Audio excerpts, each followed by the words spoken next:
Hey, just injuries, like I said last week. I'll do it maybe a couple of weeks, but again, Kirk's really rehabbing well, just so you know. But Draymond Fairley, DeAndre Ferry, he's still out, but rehabbing great.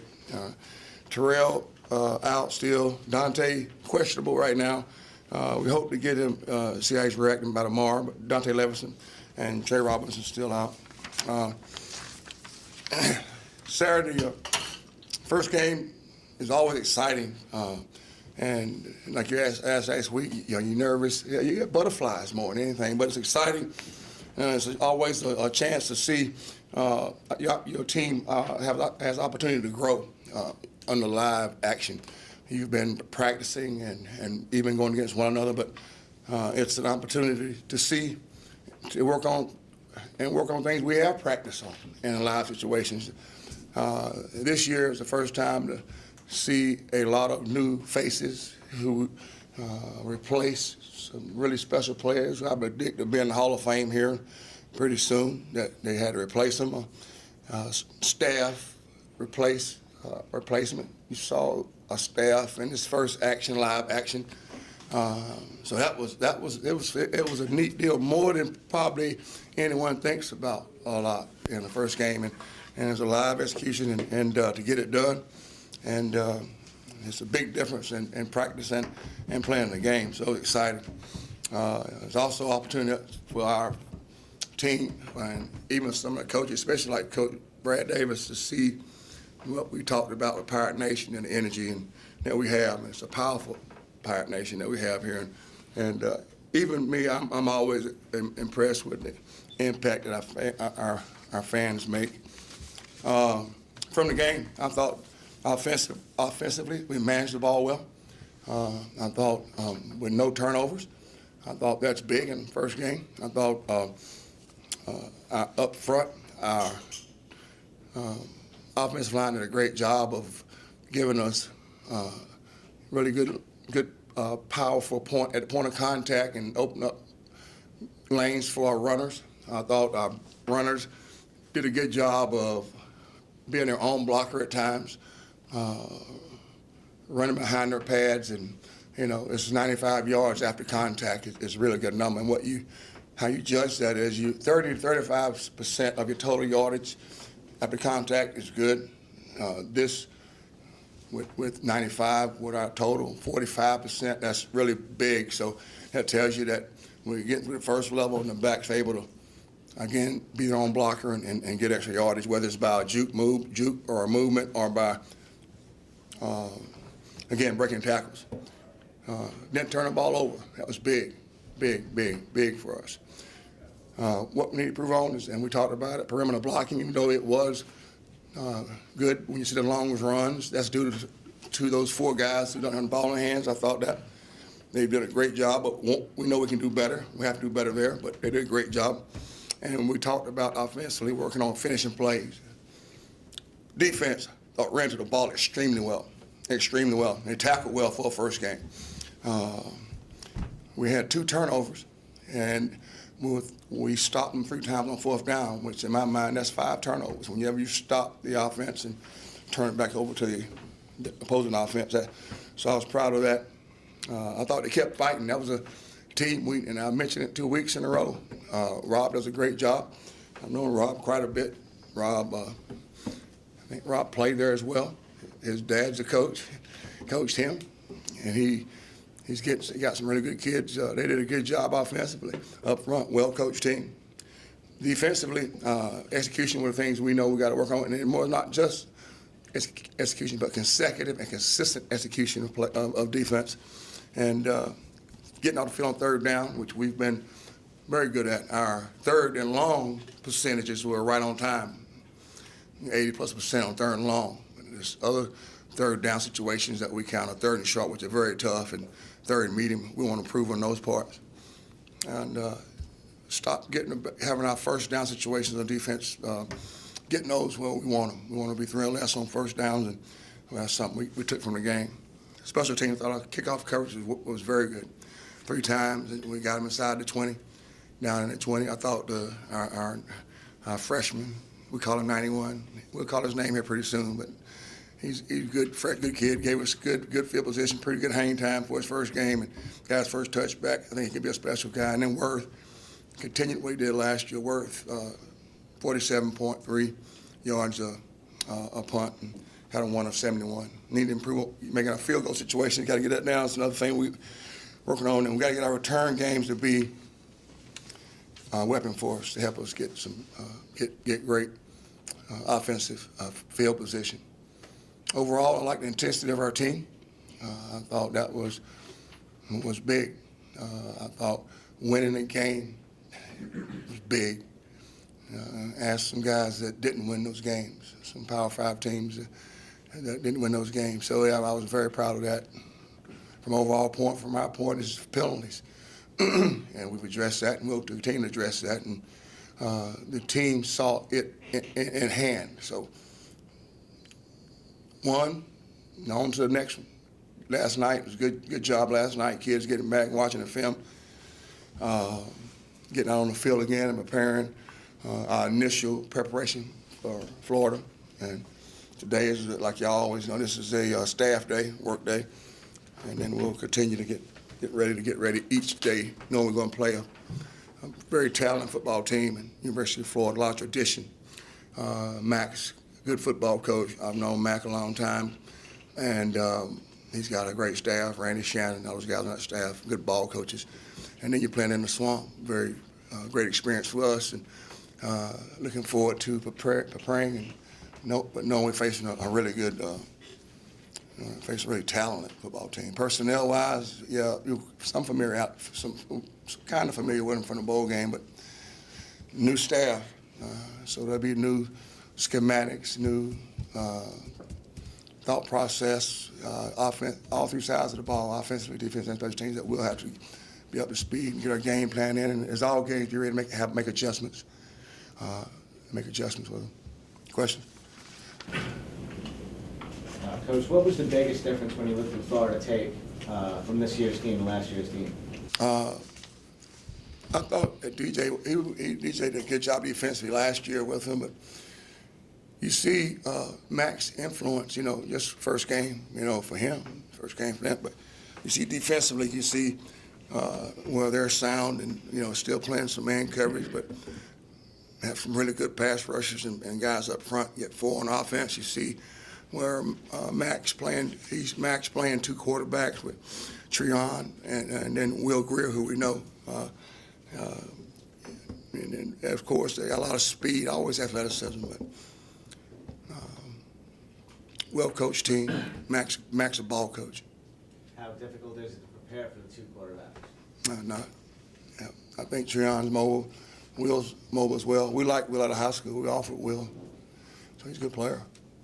For the guys who did play in the bowl game last year, how much do you try to make them not think too much about revenge or trying to make up for not winning the game last year? Probably, I would take it back to about 6 years ago, Nate, when we got here, and what we talked about. Nothing last year counts this year, whether it was tackles or touchdowns or whatever you did. I think everything, this is a whole new team. We talked about that after the game, really.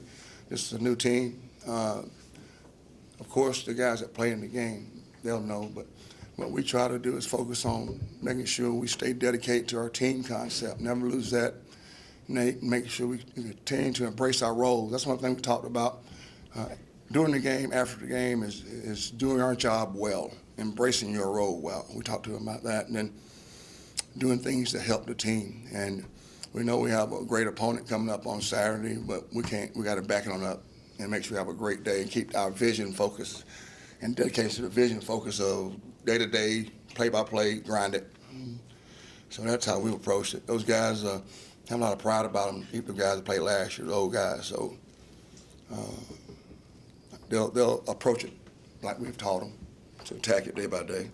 Coach, I know in past years when you've gone into hostile environments, during the week in practice, you brought in speakers and try to get the team a little acclimated to crowd noise and different distractions that they may face. Anything like that this week as you guys get ready for a hostile environment down in the swamp? Yeah, we do it every week, every Thursday. We've done that 16 years. Every Thursday, each team has to operate on a lot of noise. Yeah, so we nothing new. We do it every Thursday. Coach, kind of go piggybacking off of that, I mean, you guys played in a night game at an SEC team last year, South Carolina. How much do you lean on experiences like that whenever you're running a game like this? Not much. I mean, you know, I don't think particularly from that experience, but we know it's an SEC team. They're going to be very talented up front. They got a lot of NFL guys on this team. They got a lot of NFL guys, just like we know that. They have a great staff, like I keep mentioning. The things you always allow any experience you go through, whether it's a night game or like playing, you take it 12 o'clock. Those games help as a staff, but you have to back it up, and you can't get lost. Just back it up and reframe this thing and make sure we do what? Stay focused on our team concept. Never get away from that, and make sure we stay dedicated to our team. Make sure we to embracing our role within the team as a staff, getting even tighter, embracing our role, and then backing on up again. Make sure we stay focused on the vision. Of course, any experience you had, you can put to use and make it valuable. You know, but we'll just focus on making sure we stay with that dedication to both of those, and because that's what we do. You know, so. Coach, if you could talk a little bit about Overton and Trey Robinson. I know they had to leave the game the other night. How do you think they might do this week? And then if you could talk about the people who backed them up. Trey Robinson? Yeah, is that what I said? Yeah. Lineman. Trey, What did I say? Oh, I'm sorry.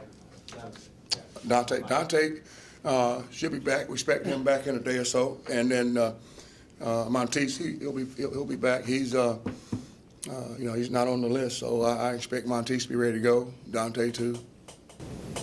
Coach, I'm looking at the film. Did you see defensively that a lot of it, not a lot, but some instances of where you didn't have 11-man football? I'm talking to Zeke afterwards, and he said, it just seemed like every once in a while there was a guy out of place, and we just got to correct some of those things, and the correctable errors that you can do. Well, that's what I mentioned earlier about when I was summarizing from the game. I mentioned what we did well, ran to the ball well, tackled well, I thought.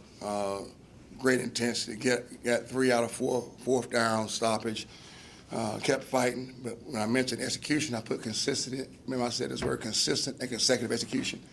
And that takes time. You like to go, poof, magic stick, hope you do it well the first game, but it wasn't a lack of effort. It was guys trying to do too much. And then you heard me come back, remember a little while ago, is do your job well, even with Zeke.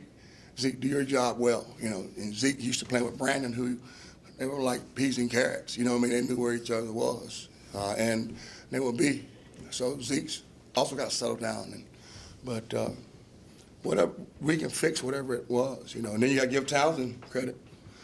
Those kids did a good job up front of working to the next level.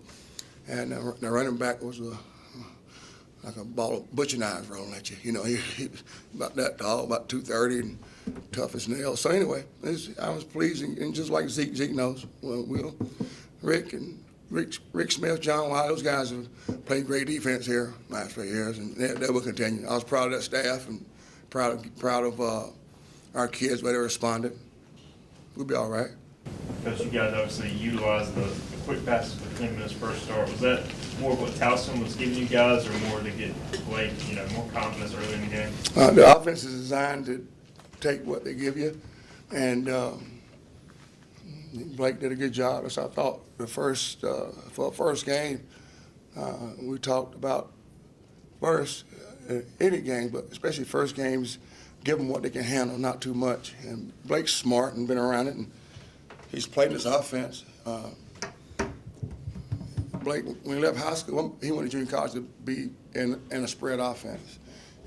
He played in a wing T in high school. He didn't go to JC for grades or anything, but he wanted to learn the passing. So he went to a JC that is coached by guys that train on us at Tech with the offense. So Blake knows the offense pretty well, and is taught to do take what's there. Whether it's the screens or the runs. And I thought he did a good job managing. For the first game, for any of the quarterbacks, had been the first game. But to go out there, Blake handled it just like I thought he would, Steve. I knew he would. He's one of those kids who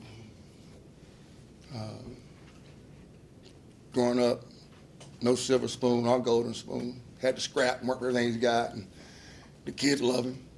So I thought his quarterbacks, James and Cody, and we had John, this guy on the sideline, did a great job of after each play, getting around each other, talking. You know, that was that bond I hope people saw, but it was good. Coach will be playing in front of almost 90,000 people. How do you keep your kids from being swallowed up by that atmosphere? I don't know. Just got to go play. Yeah, One of the just best got. atmospheres in college football. And certainly the biggest crowd a lot of these kids have played. I got to disagree with you on that. I think the best atmosphere is right here in Greenville, Pirate Nation. One of the best. Yeah, there you not go. the- Yeah. The best ones were out there in Daddy Ficklin, bro. One Yeah, that's it.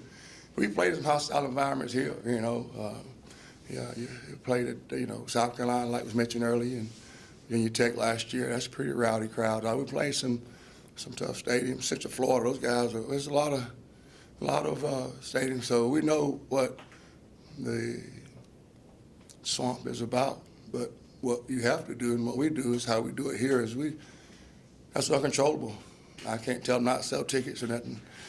You know, cut down to 90,000, maybe let 30 show up, something like that.